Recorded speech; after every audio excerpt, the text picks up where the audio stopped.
Hello प्यारे बच्चों, कैसे हैं आप सभी। उम्मीद करती हूँ आप सभी बहुत अच्छे होंगे। स्वागत है आप सभी का फिर से मेरे यूट्यूब चैनल जारेडा ऑनलाइन क्लासेस में। बच्चों, आज हम सभी सॉल्व करेंगे हमारे विषय सामाजिक अध्ययन की वर्कशीट।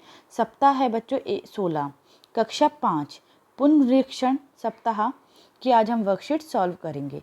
तो बच्चों, वीडियो स्टार्ट करने से पहले आप सभी जल्दी से जाइए, लाल बटन दबाइए और सभी मेरे चैनल को सब्सक्राइब कीजिए। चैनल को सब्सक्राइब करना ना भूलिए। पहला प्रश्न है, निम्नलिखित प्रश्नों के उत्तर दीजिए। दिल्ली के पड़ोसी राज्यों के नाम लिखिए। तो बच्चों, दिल्ली के पड़ोसी राज्य कौन कौन से हैं? हरियाणा और उत्तर प्रदेश। ठीक है बच्चों। अगला प्रश्न है, भारत के पड़ोसी देश कौन से हैं? क्या वे क्षेत्रफल की दृष्टि से हमारे देश से बड़े हैं या छोटे हैं? तो बच्चों देखिए, आपसे यहाँ बोला गया है कि हमारे जो देश हैं भारत, उसके पड़ोसी देश कौन कौन से हैं और क्षेत्रफल की दृष्टि से वो बड़े हैं, मतलब कि जो जगह है उसकी दृष्टि से वो हमारे देश से बड़े हैं या छोटे हैं। तो देखिए बच्चों, पहला है चीन, ये बड़ा है। दूसरा है नेपाल, ये छोटा है। तीसरा है बच्चों भूटान, भूटान भी छोटा है। फिर है पाकिस्तान, पाकिस्तान, पाकिस्तान भी छोटा है। अगला है बच्चों बांग्लादेश, बांग्लादेश भी छोटा है। फिर है बच्चों श्रीलंका, श्रीलंका भी छोटा है। फिर है बच्चों म्यांमार, ये भी छोटा है। और आखिरी है अफ़गानिस्तान। ठीक है, ये भी क्षेत्रफल की दृष्टि से छोटा देश है।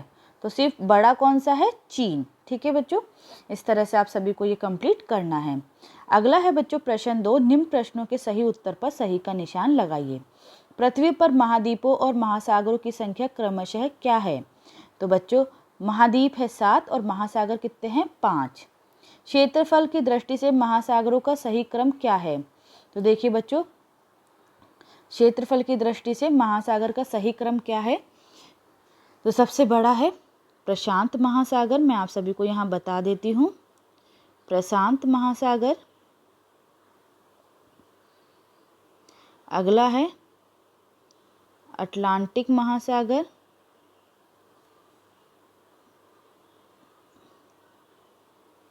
ठीक है, अगला है हिंद महासागर।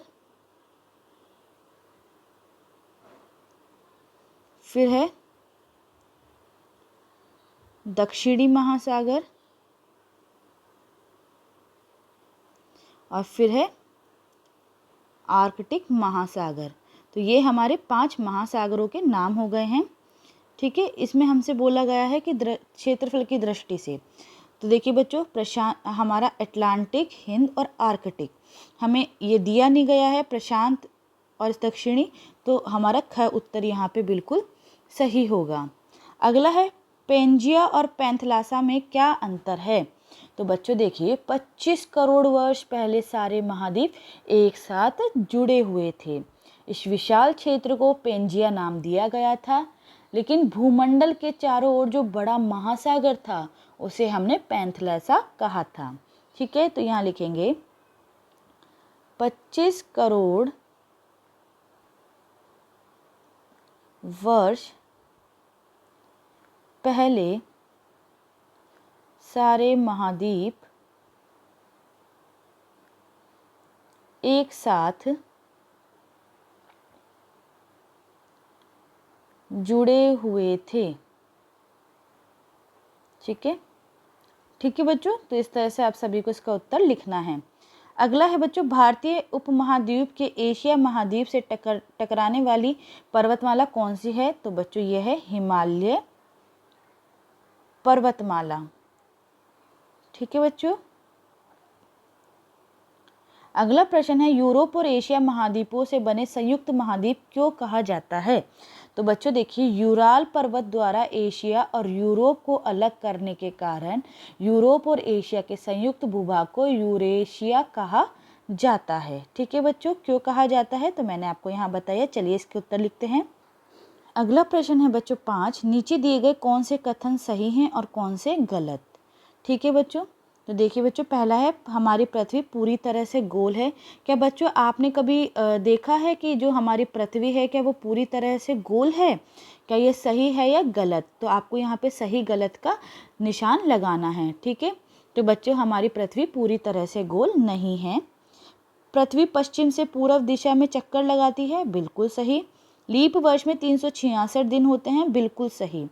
ग्लोब में हम छोटे क्षेत्रों का अध्ययन आसानी से नहीं कर सकते हैं। बच्चों ग्लोब में हम नहीं कर सकते हैं, ये बिल्कुल सही है। हम मैप में यानी मानचित्र में कर सकते हैं। अगला प्रश्न है, पृथ्वी पर दिन व रात कैसे बनते हैं, संक्षेप में बताइए। तो बच्चों देखिए, पृथ्वी अपनी धुरी पर एक पूरा चक्कर लगाने में 24 घंटे का समय लेती है, जिससे दिन और रात बनते हैं। पृथ्वी का जो भाग सूर्य की ओर होता है वहाँ दिन होता है, जबकि दूसरे भाग में रात होती है, क्योंकि वहाँ सूर्य की किरणें नहीं पड़ती है। तो देखिए बच्चों, ये अपनी पृथ्वी है और ये अपना सूरज है।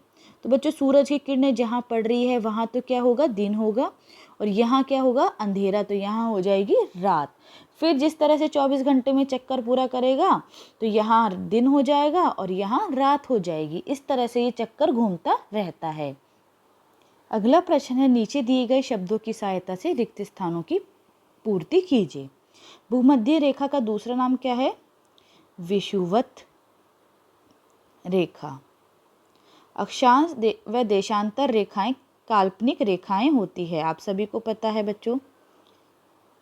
पृथ्वी पर किसी स्थान का पता लगाने के लिए उस स्थान से गुजरने वाली अक्षांश व देशांतर रेखाओं का माप पता लगाना जरूरी है। अंतर्राष्ट्रीय तिथि रेखा इंग्लैंड के ग्रीनविच नामक शहर से होकर गुजरती है।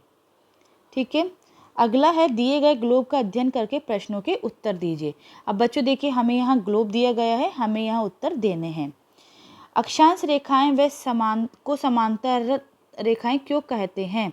तो बच्चों देखिए, ये जो रेखाएं होती हैं एक दूसरे के समानांतर चलती है, ये आपस में कभी भी नहीं मिलती है, इसलिए अक्षांश रेखाओं को समानांतर रेखाएं कहते हैं। तो लिखेंगे, ये रेखाएं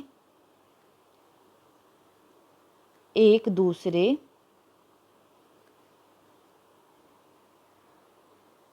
के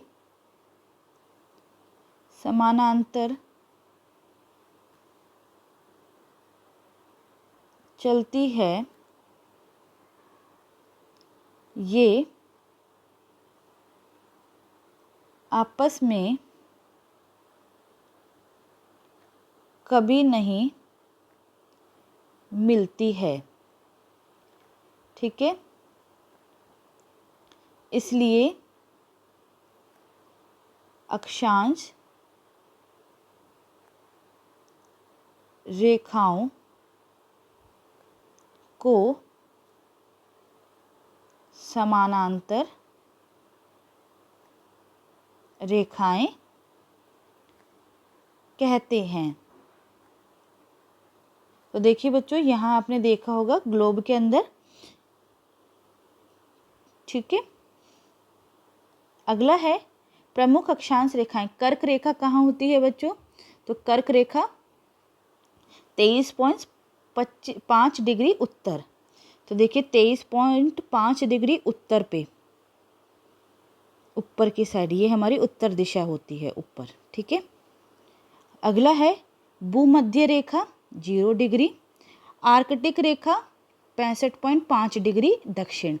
आर्कटिक रेखा 66.5 डिग्री उत्तर और मकर रेखा 23.5 डिग्री दक्षिण। अगला प्रश्न 9 है, निम्नलिखित प्रश्नों में से सही उत्तर का निशान लगाइए। देखिए बच्चों, अंतरिक्ष से हमारी पृथ्वी दिखाई देती है, कैसे रंग की? नीले गेंद की तरह। पृथ्वी का सबसे बड़ा जीव कौन सा है बच्चों? Blue whale. अगला है समुद्र के खारे पानी में नमक कितने प्रतिशत होता है। तो बच्चों देखिए, जो हमारा समुद्र होता है उसमें खारे पानी के में नमक का जो प्रतिशत होता है वो होता है 3%। पृथ्वी पर कुल कितने महासागर हैं। तो आप सभी को पता है पृथ्वी में कुल 5 महासागर है। अगला प्रश्न है, निम्न प्रश्नों के उत्तर दीजिए। क्या आपको लगता है कि सागर और महासागर में कोई अंतर होता है? यदि हाँ तो सोचकर लिखिए। बच्चों सागर या समुद्र महासागर के ही हिस्से हैं। सागर या समुद्र महासागर का वह पानी है जो महाद्वीपों के तटीय क्षेत्र को छूता है। उदाहरण के लिए हम यहाँ बताते हैं, हिंद महासागर का पानी जो भारत के पश्चिम तट से मिलता है अरब सागर कहलाता है। ठीक है, तो यहाँ लिखेंगे सागर या महासागर के ही हिस्से हैं। ठीक है, सागर या समुद्र महासागर के ही हिस्से हैं। सागर महासागर का वह पानी है जो महाद्वीपों के तटीय क्षेत्र को छूता है। ठीक है बच्चों, अगला है, क्या महासागर से हमें कोई संसाधन मिलते हैं? अपने परिवार में चर्चा करके महासागरों से मिलने वाले संसाधनों के नाम लिखिए। तो देखिए बच्चों, हमें जो महासागर है उनसे कौन कौन से संसाधन मिलते हैं, तो हमें इनका नाम बताना है। ठीक है, तो बच्चों इनसे हमें मिलता है नमक, पेट्रोलियम और सागरीय जीव। ये क्या होते हैं बच्चों? पोषक भोजन का एक मुख्य स्रोत है। अगला प्रश्न 11, नीचे दिए गए प्रश्नों के उत्तर के बारे में सोचो और अपने परिवार के सदस्यों से बातचीत करके लिखो। गर्मी में लोग हल्के रंग के सूती कपड़े क्यों पहनते हैं? तो बच्चों गर्मी में लोग सूती और हल्के रंग के कपड़े क्यों पहनते हैं? तो क्योंकि बच्चों हल्का रंग धूप का कुचालक होता है, जिससे हमारा शरीर क्या रहता है? ठंडा रहता है। चलिए बच्चों, अगला प्रश्न है, असम में घरों को बांस के खंभों पर क्यों खड़ा किया जाता है? तो देखिए बच्चों, असम में भारी मात्रा में बारिश पड़ती है। बारिश के पानी से बचने के लिए, ताकि वह घरों में ना घुसे, इसलिए वहां पर घरों को बांस के खंभों पर बनाया जाता है। अगला है, पहाड़ों पर घरों की छत ढालू क्यों बनाई जाती है? बच्चों ढालू यानी कि ढलान में। तो देखिए बच्चों, पहाड़ों पर अधिक मात्रा में बर्फ गिरती है, वह बारिश होती है, इसलिए पहाड़ों पर घरों की छत ढालू बनाई जाती है, ताकि उन पर बर्फ या बारिश का जो पानी है वो ना रुके और वो बहकर निकल जाए। अगला प्रश्न 12 देखिए बच्चों, पृथ्वी के मुख्य तापमान क्षेत्रों के बारे में चित्र देखकर अनुमान लगाएं और तालिका भरें। ठीक है बच्चों, तो देखिए तापमान क्षेत्र का नाम, कहाँ से कहाँ तक, और जलवायु और मौसम यहाँ हमें बताना है। ठीक है, तो पहला है उष्ण कटिबंध, उत्तर में 23.5 डिग्री अक्षांश से दक्षिण में 23.5 डिग्री अक्षांश तक, और यहाँ अधिक गर्म व रोज वर्षा वाला क्षेत्र है। ठीक है, यहाँ अब लिखेंगे उत्तरी शीतोष्ण। तो देखिए बच्चों, उत्तरी शीतोष्ण कटिबंध यहाँ उत्तर में 23.5 डिग्री अक्षांश से उत्तर में 66.5 डिग्री, और यहाँ पे मौसम सामान्य होगा। अगला है दक्षिणी शीतोष्ण कटिबंध, यहाँ दक्षिण में 23.5 डिग्री अक्षांश से दक्षिण में 66.5 डिग्री अक्षांश तक, यहाँ भी मौसम सामान्य होगा। अगला है उत्तरी शीत, उत्तर में 66.5 डिग्री अक्षांश से लेकर उत्तरी ध्रुव तक, और यहाँ पे अत्यधिक ठंड होगी। अगला है दक्षिणी शीत कटिबंध, यहाँ दक्षिण में 66.5 डिग्री अक्षांश से लेकर दक्षिण ध्रुव तक, यहाँ पे अत्यधिक ठंड होगी। अगला प्रश्न 13 है, सही मिलान कीजिए। तो देखिए घास भूमि के क्षेत्र और घास के मैदानों के नाम हमें दिए गए हैं।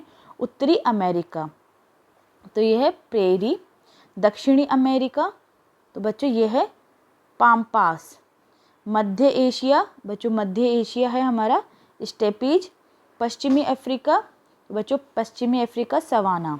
दक्षिणी अफ्रीका वेल्डेज। ऑस्ट्रेलिया हमारा है डाउन्स। ठीक है बच्चों, इस तरह से हमने घास की भूमि के क्षेत्र को घास के मैदानों के नाम से मिलान किया है। अगला प्रश्न है बच्चों, निम्न प्रश्नों के उत्तर दीजिए। विश्व का अन्न भंडार किसे कहा जाता है? तो बच्चों संयुक्त राज्य अमेरिका को विश्व का अन्न भंडार कहा जाता है। तो यहाँ लिखेंगे संयुक्त राज्य अमेरिका को विश्व का अन्न भंडार कहा जाता है। अगला प्रश्न है, कंबाइन हार्वेस्ट मशीनों से क्या क्या काम किया जाता है? तो बच्चों देखिए कंबाइन हार्वेस्ट मशीनों से क्या क्या काम किया जाता है। तो बच्चों जैसे कौन कौन सी मशीनें होती है, उनसे खेतों की जुताई, बुवाई, कटाई तथा अनाज को भरने का कार्य किया जाता है। अगला है बच्चों, रेंच किसे कहते हैं? बच्चों रेंच क्या होता है? तो देखिए बच्चों प्रेरी घास के मैदानों में यहाँ एक साथ हजारों पशु घास पर पाले जाते हैं और उनसे खेती भी की जाती है, इसे हम रेंच कहते हैं। दुनिया के सबसे बड़े घास के मैदान कहाँ पाए जाते हैं? तो बच्चों घास के मैदान मंगोलिया का स्टीपीज है। ठीक है, तो बच्चों इस तरह से आप सभी को अपनी वर्कशीट को हल करना है। उम्मीद करती हूँ बच्चों आप सभी को अच्छे से समझ में आया होगा। बच्चों अगर आप सभी को मेरा वीडियो अच्छा लगा है तो सभी लाइक बटन दबा करके वीडियो को लाइक ज़रूर करें, ज़्यादा से ज़्यादा वीडियो को शेयर करें और नीचे दिए कमेंट बॉक्स में मुझे कमेंट ज़रूर लिख कर बताएं कि आप सभी को वीडियो कैसा लगा। और बच्चों जिन्होंने अभी तक चैनल को सब्सक्राइब नहीं किया है जल्दी से जाइए, लाल बटन दबाइए और सभी मेरे चैनल को सब्सक्राइब कीजिए। चैनल को सब्सक्राइब करना ना भूलिए। आप सभी बच्चों का वीडियो देखने के लिए बहुत बहुत धन्यवाद।